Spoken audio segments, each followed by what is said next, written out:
नमस्कार. श्री स्वामी समर्थ सर्वांना. तुमच्या सर्वांचं पुन्हा एकदा आपल्या या यूट्यूब चॅनलवर खूप खूप स्वागत आहे. उद्या भाद्रपद महिन्यातली सर्वात मोठी संकष्टी चतुर्थी आहे आणि प्रत्येक दिवस हा प्रत्येक देवतेला हा समर्पित आहे हे आपल्या सर्वांना माहिती आहेच. उद्या सोमवार देखील आहे आणि त्याचप्रमाणे उद्याच्या दिवशी संकष्टी चतुर्थी देखील आलेली आहे. सोमवार हा भगवान शंकरांना समर्पित आहे आणि त्याचप्रमाणे भगवान गणेश हे माता पार्वती आणि भगवान शंकर यांचे पुत्र आहे. आपल्याला उद्याच्या चतुर्थीच्या दिवशी आपल्याला 21 तांदळाच्या दाण्यांचा एक उपाय करायचा आहे. हा प्रभावी असा उपाय आहे. या उपायामुळे तुम्हाला कधीच कशाचीच तुम्हाला कमी पडणार नाही आहे. तुम्हाला जर का लक्ष्मीची, तुम्हाला पैशाची जर का अडचण असेल, चंचल असेल, लक्ष्मी टिकत नसेल, लक्ष्मी घरात येत नसेल किंवा तुमच्या कामात नोकरीत तुम्हाला यश मिळत नसेल, व्यवसायात वाढ होत नसेल, धंद्यात वाढ होत नसेल, तर या सर्व गोष्टींसाठी तुम्ही उद्याच्या दिवशी 21 तांदळाच्या दाण्यांचा हा उपाय करायचा आहे. गणपती उत्सव हा आत्ताच होऊन गेलेला आहे आणि या गणपती बाप्पांच्या उत्सवामध्ये आपण भरपूर अशी सेवा देखील केलेली आहे आणि उपाय देखील केलेले आहेत. तर तुम्ही ते उपाय या संकष्टी चतुर्थीला देखील करू शकतात. असाच तुम्हाला 21 तांदळाच्या दाण्यांचा उपाय उद्याच्या दिवशी करायचा आहे. गणपती बाप्पा हे बुद्धीचे देवता आहे हे आपल्या सर्वांना माहिती आहे. तुम्ही तुमच्या मुलांच्या प्रगतीसाठी, मुलांच्या अभ्यासासाठी देखील हा उपाय करू शकतात. गणपती बाप्पा हे आपले संकटनाशक सुद्धा आहे, विघ्नहर्ता देखील आहे. तुम्हाला जर का कुठले संकट आलेले असेल किंवा तुमच्यावर कुठले संकट असेल, कुठल्या अडथळे असतील, कुठल्या अडचणी असतील, यासाठी देखील तुम्ही उपाय करू शकतात. याचबरोबर जर का तुमच्या डोक्यावर कर्जाचा डोंगर असेल, यासाठी सुद्धा तुम्ही हा उपाय करू शकतात. म्हणजे तुमची जीही काही इच्छापूर्ती असेल त्यासाठी तुम्ही हा उपाय करायचा आहे. तर उद्या 2 ऑक्टोबर 2023 रोजी ही संकष्टी चतुर्थी आलेली आहे आणि याचा चंद्रोदय हा रात्री 8:05 आहे. गणपतीला शुभतेचे प्रतीक मानले जाते. गणपतीची पूजा केल्याने कार्य सिद्ध होतात. संकष्टी चतुर्थीचे व्रत करताना श्री गणेशाची आराधना केल्यानं सुख समृद्धी प्राप्त होते. चतुर्थीच्या व्रताच्या प्रभावामुळे व्यक्तीच्या जीवनातील प्रत्येक संकट ही दूर होतात. तुम्ही जर का संकष्टी चतुर्थीचं व्रत करत असाल किंवा नसाल तरीसुद्धा हा उपाय तुम्ही उद्याच्या दिवशी करू शकतात. सर्वात अगोदर तुम्हाला उद्या उठल्यानंतर तुम्हाला गणपती बाप्पांची विधिवत पद्धतीने पूजा करायची आहे. सर्वात अगोदर तुम्हाला गणपती बाप्पांना अभिषेक घालून घ्यायचा आहे. गणपती बाप्पांची पूजा करण्याच्या अगोदर तुम्हाला सर्वात अगोदर दिवा लावून घ्यायचा आहे. दिव्याची अगोदर तुम्हाला पूजा करायची आहे आणि दिव्याच्या साक्षीने तुम्हाला ही गणपती बाप्पांची पूजा करायची आहे. श्री गणेशाला तुम्ही एका तामाणात घ्या. त्या तामाणात घेतल्यानंतर तुम्हाला गणपती बाप्पांना पाण्याने, दुधाने अभिषेक घालायचा आहे, पंचामृताने अभिषेक घालायचा आहे. तुमच्याकडे काहीच नसेल तर तुम्ही साध्या पाण्याने देखील अभिषेक घालू शकतात. यानंतर गणपती बाप्पांची तुम्हाला विधिवत पद्धतीने पूजा करायची आहे. गणपती बाप्पांना त्यांच्या आवडीचे लाल जास्वंदाचे फूल तुम्हाला गणपती बाप्पांना अर्पण करायचे आहे.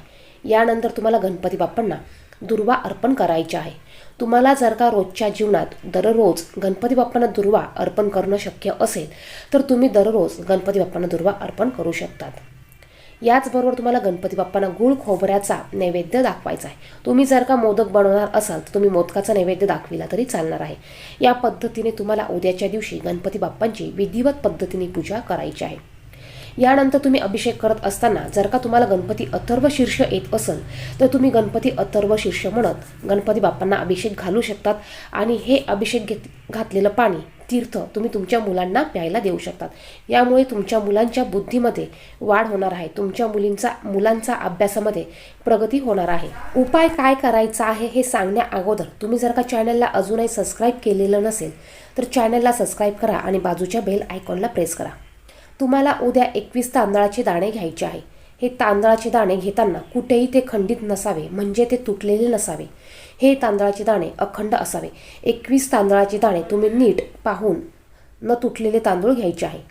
हे तांदूळ तुम्हाला तुमच्या उजव्या हातामध्ये घ्यायचे आहे आणि तुम्हाला तुमच्या देवघरासमोर बसायचं आहे. तुमच्या देवघरामध्ये माता लक्ष्मीची मूर्ती असेलच आणि गणपती बाप्पांची देखील मूर्ती असेलच. तुम्हाला मनोभावे गणपती बाप्पांना नमस्कार करायचा आहे.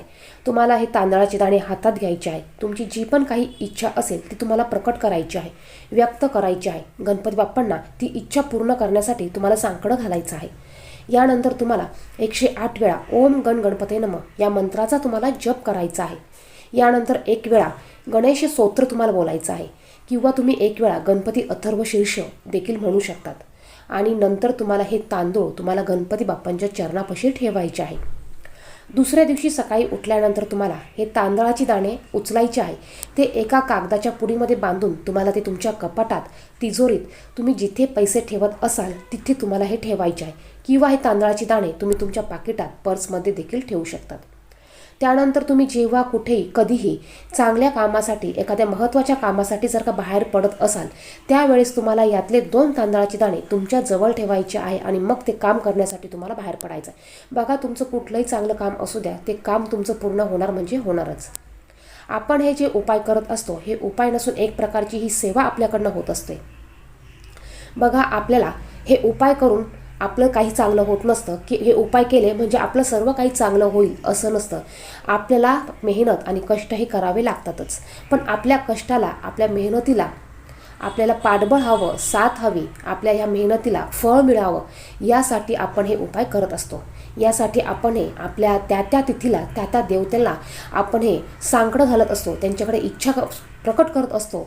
त्या दिवशी त्यांची आपण पूजा करत असतो, त्यांचे स्तोत्र मंत्र हे आपण म्हणत असतो. यामुळे त्या गोष्टी, जेही काही आपण काम करतो, जेही काही कष्ट करतो, ते पूर्ण होण्यासाठी किंवा त्या कष्टाला, मेहनतीला फळ मिळण्यासाठी फायदा होत असतो. यासाठी आपण हे छोटे मोठे उपाय अशा तिथींना करत असतो.